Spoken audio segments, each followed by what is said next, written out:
Boa tarde a todas e a todos. Vou falar um pouquinho do Terraço Verde, que é uma experiência que nós desenvolvemos em Curitiba.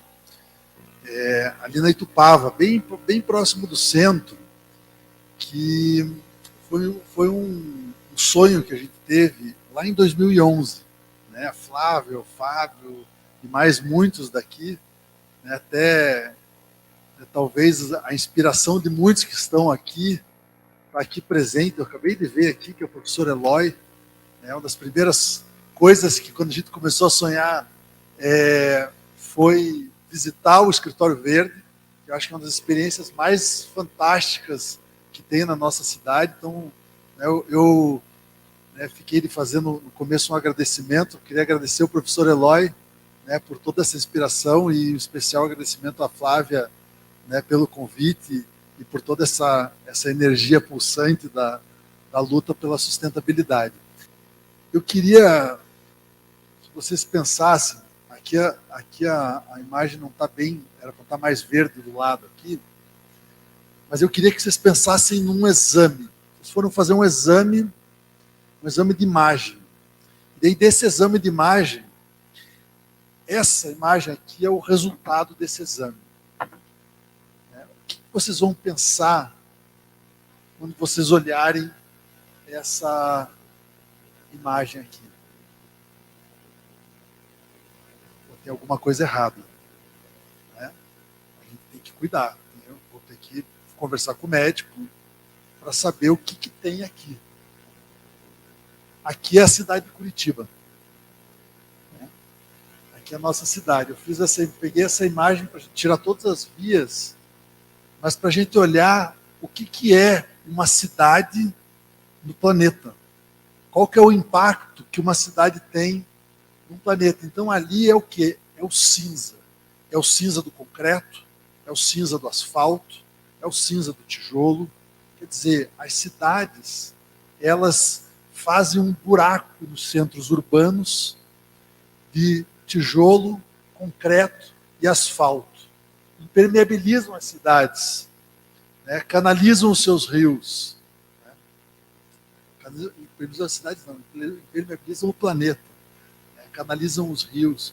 Enfim, esse é o impacto que a gente vê a partir, obviamente, aqui de um satélite. Mas o terraço ele surgiu a partir de um olhar de várias vezes que a gente passou de avião em cima da cidade, e você vai olhando e você tem uma visão que tem similaridades com isso daqui, que é concreto, concreto, concreto. A quantidade de arranha-céus, de prédios que a cidade tem, com concretos, com terraços totalmente desprotegidos. Isto é, né, você tem, mais uma vez, tijolo e concreto dominando os centros urbanos.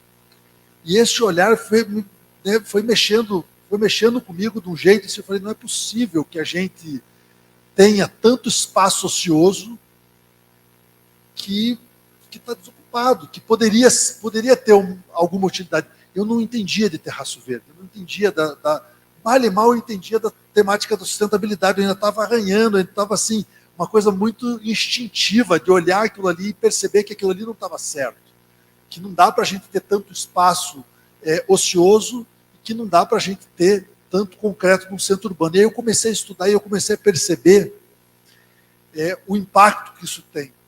Eu li um estudo que me marcou, que foi olhar a cidade de São Paulo e os prédios da Avenida Paulista, que eu vi um estudo em que, antes de existir a Avenida Paulista, a água que caía na Avenida Paulista, ela demorava cerca de 15 dias para chegar no rio Tietê. Hoje, ela demora 5 minutos. O que vai acontecer? Enchente, claro. Né?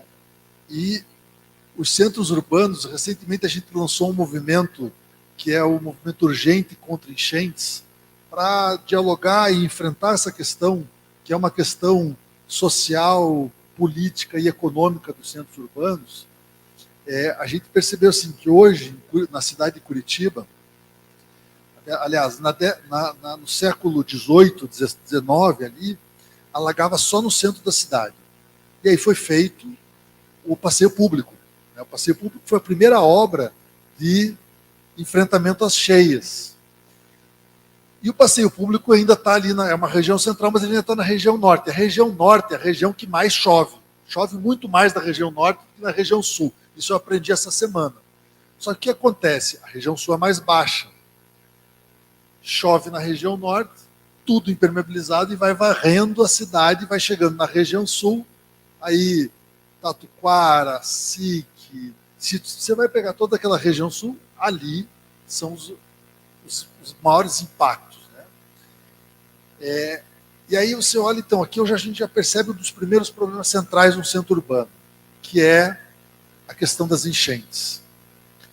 Aí a gente vai pegar uma outra questão central, é a questão da fome.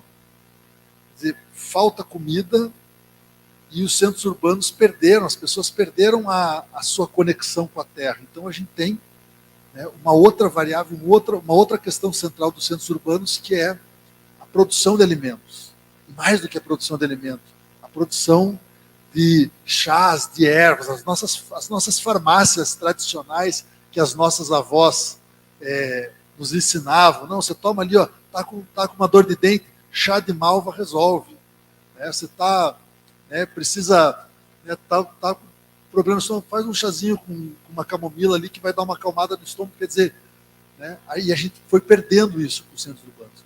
Uma terceira questão que diz mais diretamente, mas eu acho que todas essas temáticas dizem respeito à política de lixo zero, que é a questão do lixo. Né?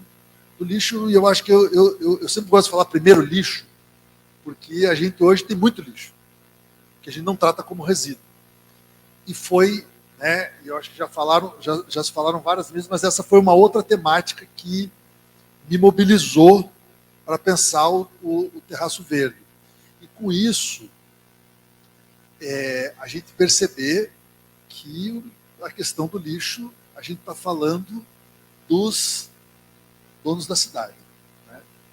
Um dos donos da cidade é o sistema de coleta, especialmente a coleta, porque é no transporte que está o grande recurso, né, Rafael? A gente vinha conversando aqui, o dinheiro está no transporte, aí a gente vai enterrar o lixo. Então o terraço, espaço ocioso, podia se transformar num espaço de tratamento de resíduos, compostagem, das diversas formas de reaproveitamento de um conjunto de resíduos. Essa foi uma outra questão que nos mobilizou. E aí, eu fiquei procurando, né, o que a gente podia tratar. Tem mais algumas temáticas, mas eu já recebi meus 5 minutos, eu não quero extrapolar o meu tempo. E daí, eu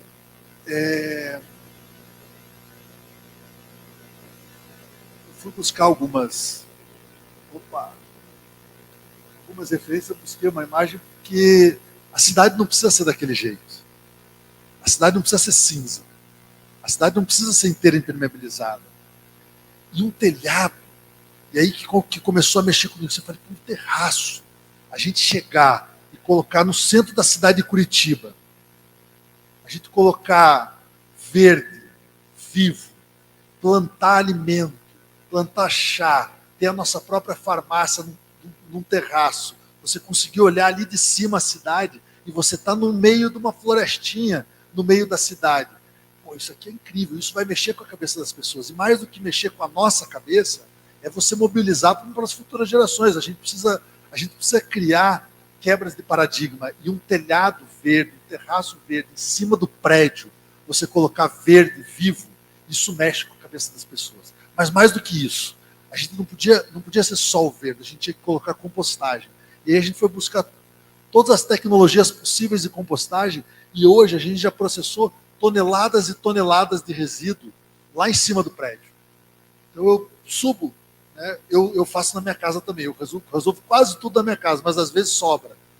Né? Às vezes pega lá, agora está na época de laranja, eu tenho um pé de laranjeira em casa, que daí é processar muita laranja é difícil, mas lá no terraço eu tenho umas tecnologias mais brutas lá, que a gente processa qualquer coisa, todo tipo de resíduo. Aí eu comecei a fazer parceria com o restaurante, aí tem uma vizinha minha que como quando eu contei a história para ela, ela já se empolgou. Eu já disse, então deixa aqui um baldinho para mim que eu levo para o terraço e eu faço essa compostagem para você. A amiga da minha mãe já pediu, eu passo na casa da minha mãe uma vez por semana para buscar. Quer dizer, né, como foi tudo num processo de exercício. Aí a gente começou a trabalhar com biodigestor para fazer todo esse processo do resíduo. Então, assim, e aí a gente trazendo a temática do empreendedorismo, né?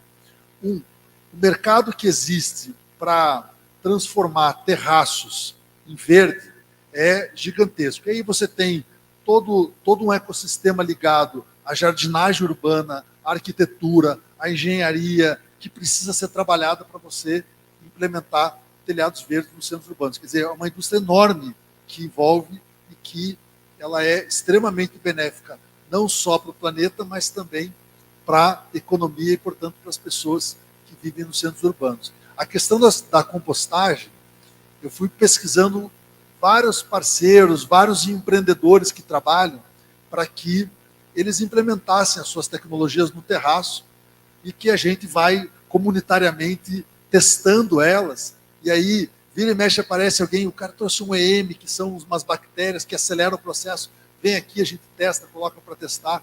Então, servir como esse espaço de laboratório. A questão do biodigestor, depois a questão da água, que também foi tratada pelo procurador, que eu tive o prazer de almoçar com ele, que é uma outra temática absolutamente central, né, o tratamento do esgoto e a questão da água. A água, a gente tem o sistema de captação de água de chuva, o esgoto era para a gente ter. Um dia eu ainda vou ter. Mas é que daí o sistema que a gente tinha era muito pesado, ele pesava 1 tonelada, para a gente processar o esgoto nosso ali do terraço através do biodigestor. E aí a gente resolveu ser um pouco conservador na questão do peso, que eu não podia que uma experiência dessa, que a gente brinca muito da utopia que essa experiência lá nos proporciona, a gente não podia correr o risco de cair o meu terraço lá. Então a gente deixou para o segundo momento e eu fui fazer outra. Só que ainda como uma experiência do terraço, eu puxo lá para minha casa, que hoje eu trato o esgoto. Eu fiz um sistema de saneamento da minha casa. Então 100% do meu esgoto é tratado na minha casa.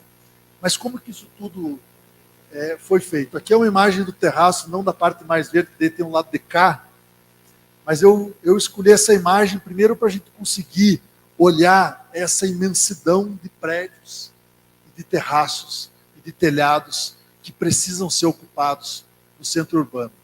E essa roda, porque soluções que efetivamente impactem e efetivamente transformem a sociedade, ela precisa ser trabalhada de forma coletiva. Eu sempre entendi, e eu sou um defensor da política pública, porque eu acho que tudo que a gente faz de impacto, para ele ganhar escala, a gente precisa da política pública. A gente precisa pressionar o Estado para que o Estado tenha, da mesma maneira que nós queremos parabenizar esse avanço dos 2% do ISS para as cooperativas de catador, mas nós temos que pressionar para que seja isento, pelo amor de Deus, eles fazem um serviço de utilidade pública para nós. Um telhado que evita enchente, da mesma maneira, a gente precisa transformar isso aí precisa ser estimulado. A captação da água de chuva, a mesma maneira, toda essa indústria tem que ser estimulada, porque ela é uma indústria que presta serviço para a humanidade. Só que eu acho que uma grande... A Flávia, estou terminando, Flávia. A Flávia sempre trouxe, mas a gente tem esse papel de transformação. Flávia, nisso eu aprendi muito com o movimento Lixo Zero. Né? Eu que venho dessa escola de defender a política pública, de construir política pública, da gente fazer pressão popular, para a gente ter as grandes transformações na sociedade, entender que tem muitas delas que só são suficientes se a gente conseguir transformar individualmente, que a gente só vai conseguir ter um resíduo chegando com qualidade na associação de catadores se a gente fizer, se a gente mudar a mentalidade das pessoas, se as pessoas entenderem quanto de diferença que faz a gente ter esse olhar, a gente ter esse cuidado. E o Terraço Verde, ele tem esse papel de ser esse espaço de experimentação implementação, experimentação, multiplicação de tecnologias sustentáveis. É isso que eu queria compartilhar com vocês. Obrigado, gente.